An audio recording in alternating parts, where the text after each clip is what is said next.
Alright, greetings fellow humans. I am here once again, MartianBuu, to tell you about various Hearthstone things. So today we have a big old patch with standard changes as well as a surprising amount of wild changes. And the standard changes affect wild too, so there's a lot to talk about. So let's get right into it. I don't think they say anything interesting here in the dev comments, just stuff. So yeah, the Flickering Nightbot is going from 3 to 5 mana, obviously for standard. This does have wild impact though, so Libram Paladin is strong. Like the 4-cost Libram, the one that comes back to your hand every turn, I think gets a lot of attention for being like the big thing that Libram Paladin does.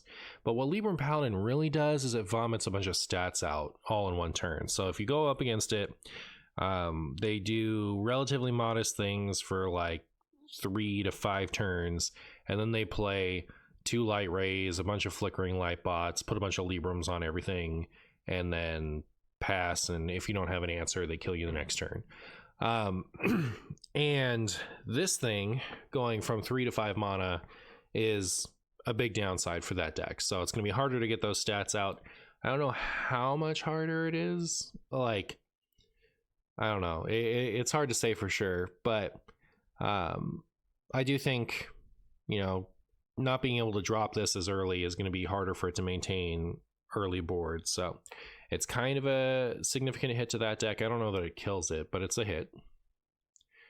Then we have Harbinger of the Blighted, which doesn't really see play in wild. It's going from free with Shadow Step to 1 with Shadow Step. It's probably still, I don't know, like I wouldn't know, because it's not seeing play in wild, right? So I haven't played enough standard recently to know how significant this is going to be. Whenever something goes from costing nothing to costing something, it's a big change. So, you know, it could be dead, but probably not, right? Like it'll probably be something still. Tending Dragonkin, very similar. It's this was a funny one because like it seems like such a mistake to print. Like how how did that come out as a 3 mana 3/2? But anyways, they're nerfing that, and they're nerfing King Crush, which is interesting to me. But again, I don't play enough standard to really judge, so hard to say for sure. But obviously, you know, 3 mana to 5 mana is it's a ridiculous change. So even if that deck's not dead, that's a huge blow to it. Maybe they don't play this anymore. King Plush is having like one of the most interesting changes of all time. Not because like there's something interesting about how the mechanics work, but it's like the way that it's a rework feels very clunky to me. Like it's not quite up to, you know, Ra's the Resealed changes necessarily, but like this thing wasn't tuned at all. It was fundamentally changed and given a bunch of extra text, right? So it used to be return all minions with less attack than this to their owner's hands, and now it's if your opponent has 15 or less health, return all other minions to their owner's hands and gain charge. So it doesn't inherently have charge. You know, your opponent has to be at 15 health or less for this to do anything. Yeah, no, I don't know. Like, obviously this is a standard impact nerf, and it's not going to impact whether or not I use the King Plush avatar when I want to do cam off, because that was just because it was cute anyway. Cliff Dive, another one that only affects standard. It's probably a lot worse. Symbiosis is interesting. Like this came out this way, and then it was buffed because it wasn't any good. And like 1 mana for discover something, and that's all it does, tends not to be great, right? Like most of those cards don't see any play. The exception is like some of the gifts, because they always choose a really strong card, right? You know, those can be good because the choice is guaranteed, you know what you're getting, and the options are really good. But other than that, I think that most of the discover spells, that all they do is discover a card, they don't discount anything, don't really see much play. So this seems like a strange change to me, because it took a card that was boring and made it interesting. But you know, again, that's a standard focus change, so I wouldn't know. I did use this after it was buffed in some druid things, particularly untapped potential. You guys know I like that. But now I probably won't. Curse campaign, I was so tickled when I saw that this was getting nerfed, because this is the type of card that I thought was like straight up bungus when it was released. Like, this came out and I was like, really? That's a card? Okay, fine. But what people were doing with it in standard, I just found out, is Ancient of Yore, which gives you 5 armor and draw a card while it's dormant. They would play that, you know, get 2 triggers off of it, and then they put this on it, and it would go back to, like, you'd get 2 copies of it that each give you 2 more triggers, which for me, I think that's incredibly fun. I didn't realize that was happening at all. But, you know, it's only going from 3 to 4 mana, so I can still do that, and I'm going to now that I know it exists, know that the synergy exists. It's also kind of inspired me to do, Druid has a 3 mana make something dormant for 3 turns spell, so I kind of want to do that with Ancient of Yore too. I hadn't thought of any of that. That's really cool. So I'll be playing with this more. Like, all this has done to me is brought the combination to my attention. Sing along, buddy. I can't decide if this is a big one or not. So, like, you know, 2 to 3 mana is nothing to scoff at. This is a worse card now, but it's like, is it enough worse for Wild? Like, this is a change directed at standard, right? Like, don't look at this and think like, what were they thinking? How is that not going to be enough to tame Imbue Mage? It's not meant to tame Imbue Mage in Wild. I think at 7 mana, Buddy plus Reckless Apprentice is still strong. Like, not just like, yeah, it's okay. Like, I think that's still a really good play.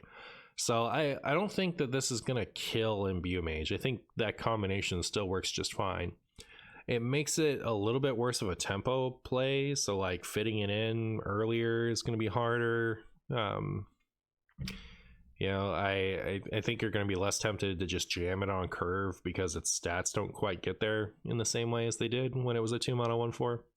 So maybe it's a little less flexible, and I think that's where it would hurt Imbue Mage if it does. But I really don't think, like, Reckless Apprentice, I think, is even just fine without Buddy, right? Like, maybe not fine enough for the deck to be as popular as it is, but like, when you play Reckless by itself, it's still really good, and you can, you know, double dip on Apprentice in other ways. So I'm not expecting Imbue Mage to go away, long story short, and this I still expect to be part of that deck. Nerlax Heralds of the Flight is going from your dragons cost 1 to your first dragon each turn cost 1. I don't know why we still print these cards. Like, they always get nerfed. I don't understand. Like, we know that this doesn't work. This isn't good. Like, it sees no play or it gets nerfed. So I don't want to be too much of a bummer, but like, when I saw this, I was like, really? We're printing that still? Fine. I don't know. Let's see, how many of the Nerlax are actually dustable? Is I have 4 Nerlax. I have the gold, the diamond, the regular, and I have the signature. Is only the signature dustable? Because I think that's the only one that I wouldn't get rid of. Lame. Sheltersill going from 7 mana to 8 mana. This is obviously to prevent the Ursul interaction from happening. I think this kills it for a while. This was seeing play in some wild decks. It was like good, especially because Reno Lone Ranger costs 8, so Reno Lone Ranger would corrupt this. Now you have to play a 9 cost. So you're looking at Ziliax, Shudderwalk. Who cares? What else? You know, so like, I don't think this sees much wild play anymore. But again, you know, like the standard focus change to prevent Ursul from recasting this. Then we have Order in the Court. So now we're on to the wild specific changes. Order in the Court is in a few really relevant things. So it's in Holy Wrath, it's in Call to Arms, 2 versions of Call to Arms, and it's in Exodia Paladin. So what you do in Exodia Paladin is you play that hammer spell that draws a spell and draws a card that didn't start in your deck. And so you only run that hammer spell and Order in the Court. So you have four chances to find Order in the Court early. and then you play order, it draws you either Uther Death Knight hero card, and then Ursol, and then Nozdormu, and then timeout, or it draws you Uther, Nozdormu, and then straight into Buddy and Garrison Commander. And actually, having talked that through, like Exodia Paladin is double dead right now that Sing Along Buddy costs 3, because you would definitely not run the Ursol package anymore. So the difference is with the Ursol timeout package, if you're up against an aggro deck, after you play Nozdormu and set both players to 10, you can play Ursol and have 3 turns of timeout in a row, because your highest cost spell will be timeout. And you have that amount of time to play your Uther, find your Garrison Commander and your Sing-Along Buddy, and then win the game. But the non-Ursol version finds Nozdormu faster after ordering the court, and finds Sing-Along Buddy and Garrison Commander faster after playing order in the court. So it just kind of depends on what you're targeting, which direction of that you would want to go. I think the stats were showing that the non-Ursol version was better, but I never face it. Like, never. Everyone's still on the other version, the Ursol version, because it's flashier, and it really does feel like it's much better into aggro. But anyways, so you need to press your hero power twice. You had 2 mana left over before, and now you have 1 mana still. So the combo is still technically possible. I think now that Sing-Along Buddy costs 3 and Garrison Commander costs 2, you don't want to draw 2 buddies before you hit Garrison Commander every time. So I think you would run 2 Garrison Commanders and 1 buddy if you were still going to play this. And now you have to play order either with the coin on 3 or on 4. So like, it's 2 turns now that you're playing a dead card, right? As opposed to before, you didn't mind playing order on 2 before, right? Like, the game hasn't really developed that much. You have the space to skip your turn basically to play order in the court. But then playing Nozdormu was rough, right? If you're up against aggro, playing a 4 mana 8/8 and then giving your opponent all that mana is not, a winning strategy a lot of the time against aggro. They just blow you out. So now you have to do that 2 turns in a row if you're going to play order in the court. You have to do it first with order, and then you have to do it with Nozdormu again, although you don't give your opponent the mana the first time. So I think this deck is still playable if you really want to play it, and there's going to be a lot less other people playing it, so people are going to be expecting it less. So marginal upside for the order in the court Exodia Paladin enjoyers, but it's not a meta player anymore. I think that this is one of the harshest nerfs on here. That was only talking about Exodia, so there's other decks. So the way that Holy Wrath was using it was they would Holy Wrath, or they would order in the court to draw Ceaseless Expanse, and then they would Sir Finley Sea Guide to put Ceaseless Expanse on the bottom of their deck where one of the dredgers could find it. And so you set it up so that you can dredge Holy Wrath, right? So you play the Finley. One of your lowest cost cards is Knight of Anointment. Knight of Anointment is a 1 cost card that draws a holy spell. The only holy spell in your deck is Holy Wrath. So all you have to do is find one of your 2 cost dredgers, which you found with Finley, presumably. So it's kind of a way to consistently get that Holy Wrath combo without having to go Polk out Holy Wrath specifically. And it makes it so that drawing Ceaseless is kind of less of a downside.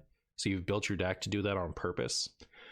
So now at 4 mana, how good is that for Holy Wrath? It's probably I think initially when I saw these changes, I was like, well, the Holy Wrath to me is the most obnoxious Paladin deck. There are a bunch of Paladin decks. They all play very differently. I don't think any one of them is particularly oppressive. So the only thing that's in common with them really is a little bit order in the court, but mostly the fact that they have the Uther portrait, right? So I don't think any of them are particularly offensive to me. The closest one would be Holy Wrath. I think Holy Wrath is really strong, but also really obnoxious and has been going on for a while. So when I saw this change, at first I was like, well, this hits everything other than the only paladin deck I actually care about. But, you know, thinking about it, it does actually hit that a little bit more than I was giving it credit for. Because I think you pretty much are just all in on the Polk Out now, and that is restrictive. I think Highlander and Extra Large will probably still be fine, and maybe even still run this card, but like 30 Holy Wrath, the turbo version of it, is probably not a deck anymore, but you know, we'll see. And then Call to Arms, I think this is going to hurt the Extra Large version of Call to Arms. So why this was good in Call to Arms is you would put Call to Arms as the top card of your deck, you'd draw Order in the Court before that, and it would order your deck such that you would draw Call to Arms back to back, and all of your twos that you're trying to get out with Call to Arms would be below that. So it just like put your deck in the perfect order and also tutored your best card.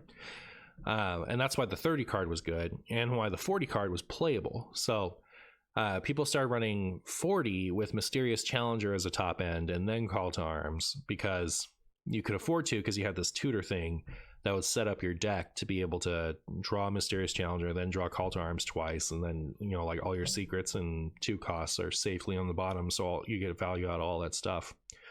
I think without Call to, like, Order in the Court, super dead for that deck for sure.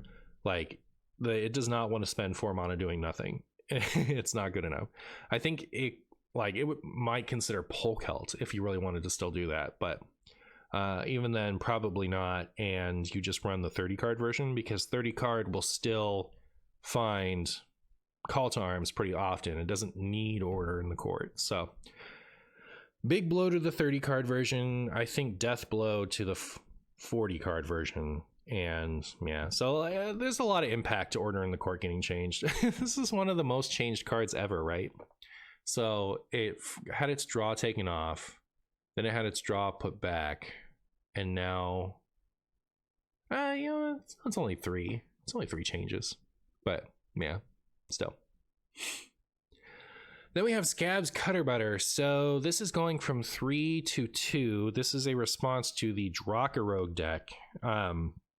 There's an APM Drakarogue deck that uses Bounty Board and Tenwu to infinitely play Tenwus. So Bounty Board makes it so that your legendary cards cost 1 less, and Tenwu makes it so that a card bounced with Tenwu costs 1. So if you get a second Tenwu, you just have them target themselves.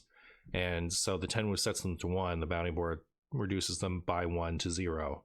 And you just do that infinitely. And then you play Draka, having played like 50 cards, and have a giant Draka weapon and kill your opponent. So that was okay if you were not cheating, but people were turning off animations and cheating with it. So they were playing a lot more Tenwus than you should be allowed to in a turn. And people figured out, like honest people figured out, that if you play on iPad with a stylus, I think you can basically do as much as the cheaters were doing. So if you had very specific hardware, you could actually still accomplish a bunch of extra APM with it. But anyways, that's stupid. So they wanted to address that, rightly so. And what they chose is Scab's Cutter Butter. So you would use Scabs to be able to play those cards earlier than you would have otherwise. And Scabs has a history of enabling obnoxious decks, right? There's Alex Rogue, there's Pillager Rogue. So like the Shark Scabs combo has a history of being obnoxious and is likely to pop up again in the future. And frankly, I'm pleased knowing that I won't be queuing into Alex Rogue anymore. The thing I don't like about this is I don't like cards getting nerfed. Even if a card is something I don't want to see anymore, I don't like cards getting nerfed while they're not currently an issue. And that is what I would put Scabs at. Like, I'm not currently suffering from Alex Rogue. So like, I don't really like, if Alex Rogue was popping up in high frequency and I had to play it all the time, yeah, I'd probably want a Scabs nerf. That's probably the nerf I would choose. But like, this doesn't really solve the Drakarogue problem, right? So you can still do bounty board Tenwu, and you can, like, there are other discounters, like some people were talking about possibly using the Sandbox Scoundrel to still play this deck. This just doesn't seem like a nerf that actually hits it, and maybe it is, I don't know. Sometimes, like, just a little bit of fragility or clunkiness is enough to take a deck like this down. But like, the problem was the fact that you could infinitely play Tenwus, and so bounty board seems like a home run change to me. Like, I would definitely go after bounty board over Tenwu. And also, it's been brought to my attention that you don't even need this combo to do this. So you could use Shadow Step and Naga Student, or what, the 2-cost thing that discovers 3 spells you've played while it's in your hand. Apparently you can do it with that too.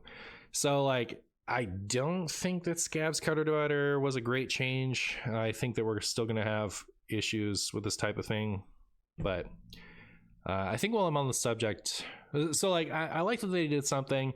I don't like the specific change they made in this regard. I'm going to skip over this and come back to it. We're going to talk about the bans because they're related, right? So Everburning Phoenix is the same deal as Dracarogue. It's an animation cheater deck. So you get out Umbra and Knife Jungler, and then if you turn off animations, you can play 1,000 Phoenix and kill your opponent from any life total, easy peasy.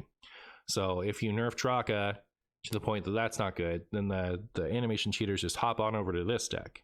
And similarly, Grove Shaper, if you nerf those two, the animation cheaters just hop over to this deck. So you would use Naturalize and Floop's Glorious Gloop, right? So you play Grove Shaper, you play Floop's Glorious Gloop.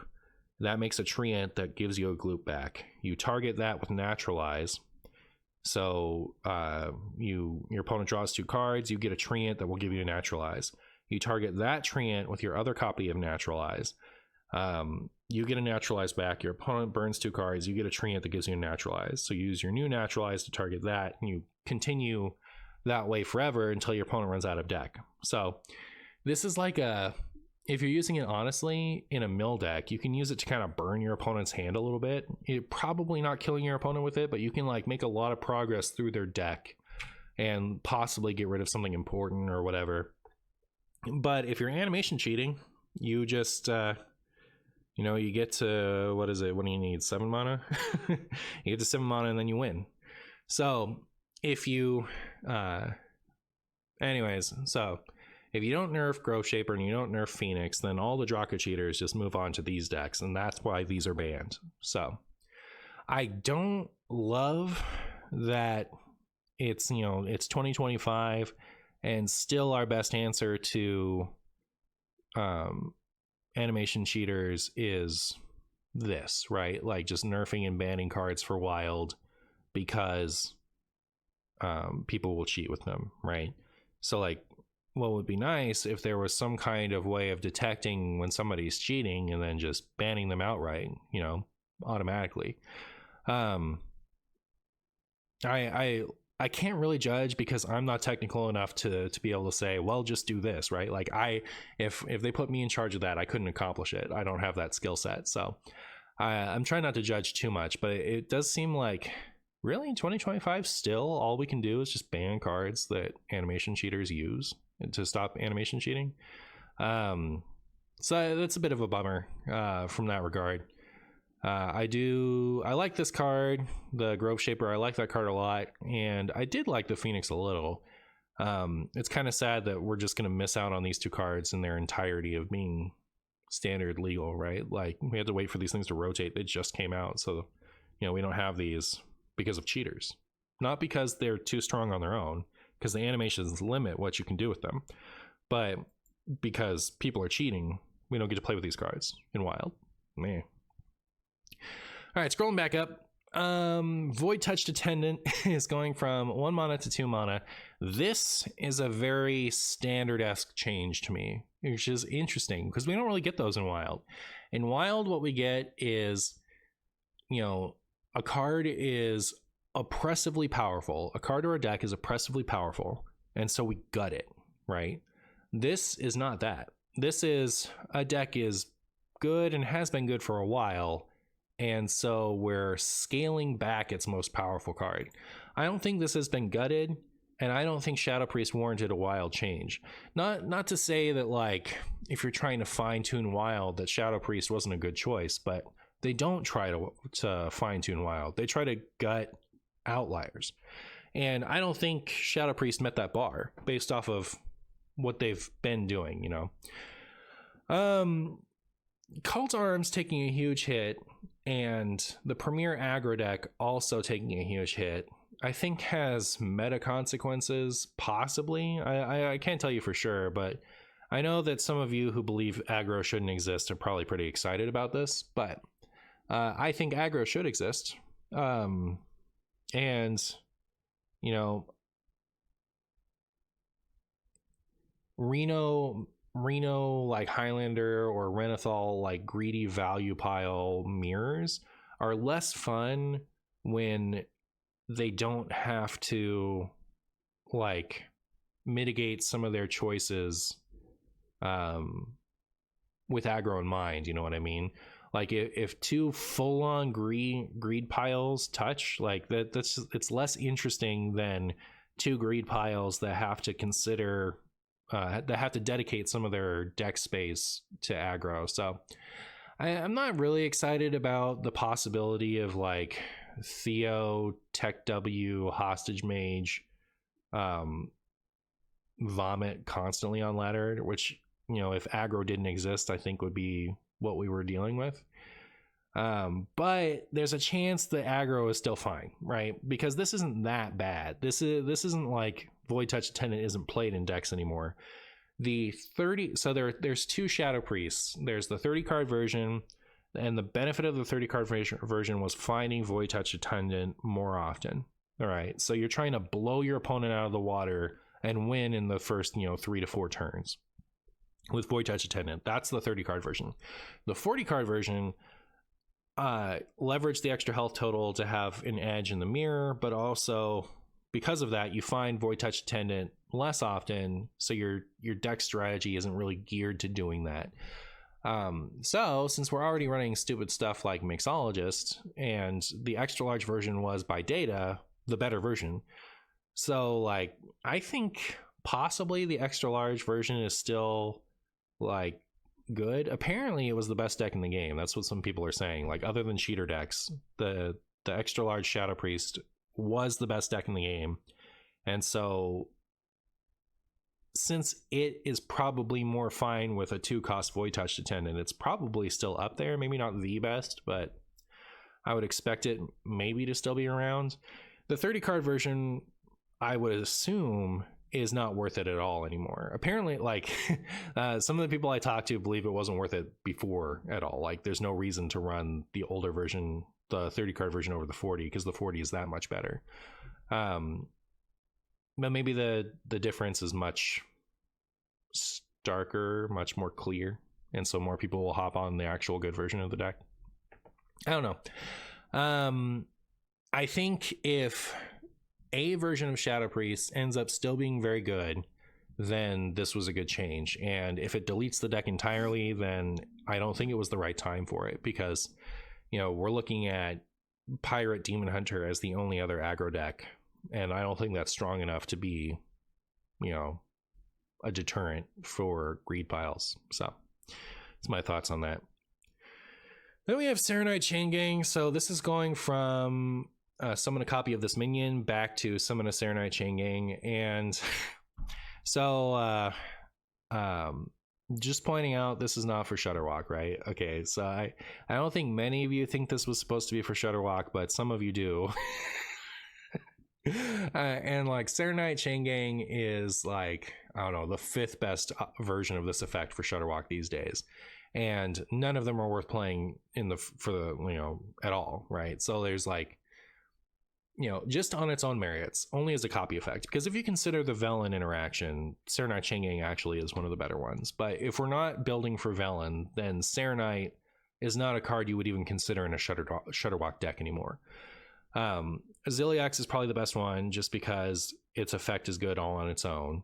You don't have to build for infinite for Ziliax to be good. You just put it in there, and sometimes you get an extra Shudderwock and you're happy about it. Then behind that is Azurite Chain Gang, which is just Serenite Chain Gang, but you get an extra one if you drew it this turn.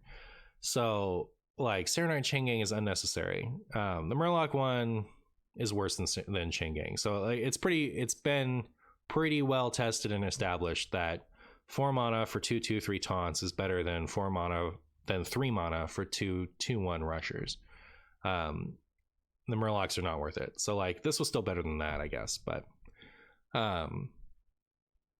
you would really only include this in a Shudderwock deck if you wanted to have Velen as a backup win condition. So the reason that this is getting changed is because Velen has a death rattle that triggers all previous Draenei battle cries and death rattles. Just battle cries, I forget. This is the only relevant card to that. It is battle cries and death rattles, isn't it? Either that or it isn't. I don't know. Anyways, so on death rattle, Velen would make a copy of himself, and so it's just a 2-card infinite wall. All right. So every time you kill the Velen, it would make another Velen. That in theory is stupid, but in practice, like the aggro decks were too fast, right? So if your aggro deck loses because Velen came down on 7, then sometimes as an aggro you lose on 7, right? Like that's not happening most of the time, and when it does, all right, the control player wins. Enjoy it. It's okay. It really is okay. And things like Shadow Priest have like Mind Blast and stuff to go over the top, so it's not even the end of the world. But if you're like a greedy deck, there are so many answers to that board. There's like so many. You're absolutely dripping with options, and it's not like in some stupid world where Kingsbane was like incredibly oppressive. Saying Sticky Finger exists is not a good excuse, right? Because then you have to run something that's awful in your deck to answer Kingsbane. So like saying, well, Kingsbane is too good. Well, you have in a world where Kingsbane is too good, saying, well, you can just run Sticky Finger. Well, then you have to put a Sticky Finger in your deck. Sticky Finger is trash. Sticky Finger is too expensive for what it does and does not have wide application. So it's basically only good against the Kingsbane deck. But that's not the case with Velen. So first of all, if you're playing a Reno pile, you have extra no excuse, right? You have absolutely no excuse for losing to Velen. I do not care. You have 2 cards in your deck that delete the combo. You have Zephrys, which can hex it, and you have Reno Lone Ranger, which can remove it from the board. So if you're a Reno player who's always talking about how smarty pants your Reno deck is, and like you like Reno because it takes so much brain power, and you can't use the brain power to hold your Reno until your opponent has played Velen once you see a Serenite, then I don't want to hear your commentary anymore. So for me, it was incredibly unoffensive, right? It didn't have like some shocking win rate or even play rate, right? The longer over time, people got tired of their Velen getting devolved. People got tired of their Velen getting silenced. People got tired of their Velen getting Reno Lone Rangered. It just doesn't do it, right? Like it's not a real combo for competitive Hearthstone. It's just something that is obnoxious if you refuse to consider its existence. So for me, I think this is a bad change. I actually kind of like it. It's kind of cool. It was a nice option to have for some decks that didn't have strong win cons. You could like throw it in there. And it's, like I like cute interactions. I like it when an old card has some weird combination with a newer card, but there's no winning, right? Because like Jailer and Bolf is a completely acceptable combo win con, because it makes you susceptible to your opponent burning you out in fatigue. If your opponent has anything like a Zephyr Twisting Nether or a Reno Lone Ranger or Poison Seeds or anything that destroys a minion without having to target it, you have to dump 16 mana into that combo. But then on top of that, it doesn't outright win the game. So if you're playing a deck that's going to last long enough for them to get that combo off, then your deck probably has some kind of answer to it. But people still don't want to nerf that, right? Like, you know, people hate the idea of, like, people complain about Jailer Bolt after it had been out for like 2 weeks and wasn't good, right? You know, people were still saying like this shouldn't even exist or blah blah blah blah blah. So like well, when I like these funny interactions that have cool applications, and I love when game ending like strong combinations like win cons don't actually kill you, they like have answers to them. So if my opponent has a strong thing and I can actually interact with it, like you can in the case of Velen and Jailer both, like that's ideal win conditions for me, because it doesn't, like, I can tweak my decks a little bit and have a nice solid answer to it without hosing the rest of my deck, right? Whereas when a strong early combo deck is around, you have to basically mull hard for Dirty Rat Theatar and hope that you get there in time and hope that you hit the right thing and hope that they've already drawn it, so that you're not like just wasting your answers with no chance of success because it's not even in their hand yet. Like it's so much less of a crapshoot to deal with things like Velen, Serenite, and Jailer Bolt, and they're cool, right? Like I think they're cool. Like, so for me, this is a lame change, and I think you, the players, are lame when it comes to this card. And I guess, you know, get wrecked me. It's not the end of the world, right? Like my enjoyment of Hearthstone isn't going to live or die with this combo, right? Like I just thought it was kind of cool, and I think it's getting nerfed. You know, like this is the ultimate Reddit wins type of situation, right? Like I don't think this is warranted at all. I think this is like this is people who just hate losing and have an easy way to complain about like what their opponent did to win the game. Because on paper, you know, like it's hard to argue with that, but if you actually think about it, it's like, no, in practice this is completely acceptable. All right, enough of that. On to, so we got some hero power changes for the imbue decks. So Priest is not having any of its numbers changed. It's just not going to give you a card you can't play anymore, which, like, I haven't played any imbue Priest, but I'm surprised that it was doing that before. Like, why wasn't this released to give you a card that was playable? I don't know. Because it's temporary, right? So like it's not like you can get a bad card and save it for later. It's going to go away if you don't play it now. So I don't know. Pretty hilarious. We'll see if this actually affects anything in standard.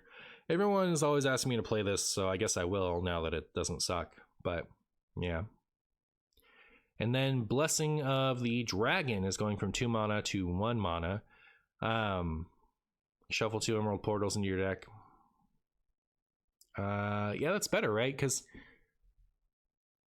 I was about to say, like, you can't curve it into the 2 cost, but that didn't matter. You couldn't imbue before. So yeah, you're looking like you can play a 2 and then hero power and play another 2, probably in the opposite order. Wait, it doesn't matter, right? I don't think so. Anyways, hero power and play another 2. It's gonna be easier to fit the hero power in. I only played this during the theory craft, and I did find that finding the time to spend 2 mana on this was difficult, so I could see this really helping that deck be playable. Oh, and we got some buffs. I completely forgot about the buffs. So this is Shadow Flame Suffusion.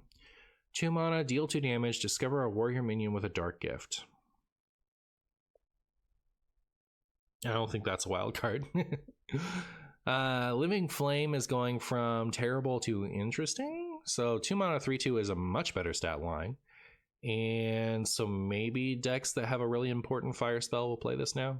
It's much more interesting to consider as a 2 mana 3/2 because like it actually trades into interesting things with 3 attack.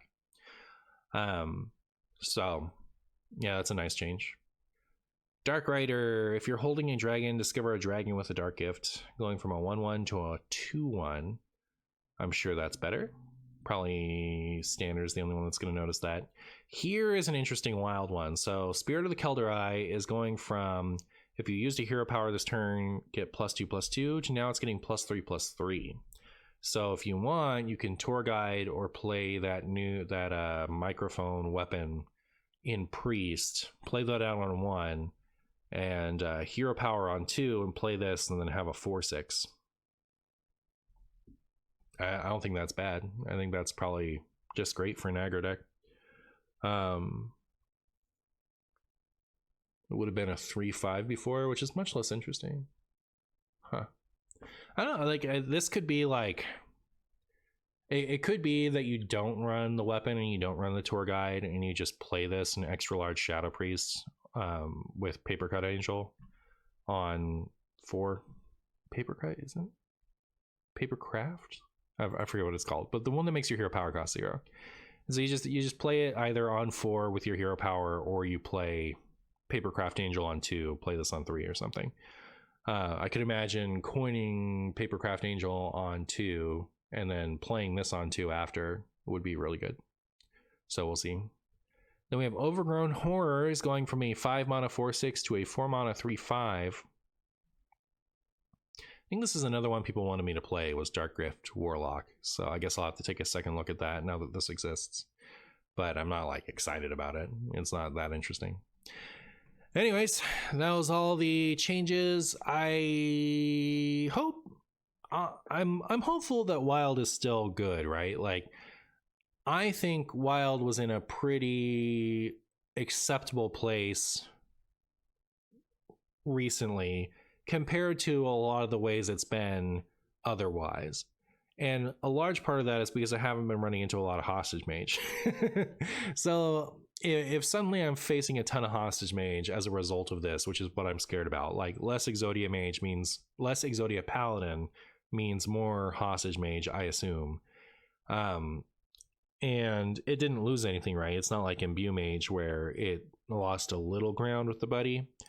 And aggro got softened, which is another problem for Hostage Mage. So I could see a lot of Hostage Mage. I could see Demon Seed being like a really good deck again, because it did well into Hostage Mage, but it also does well into Reno Piles. So, you know, if you like facing Demon Seed, I think this is probably a good patch for you.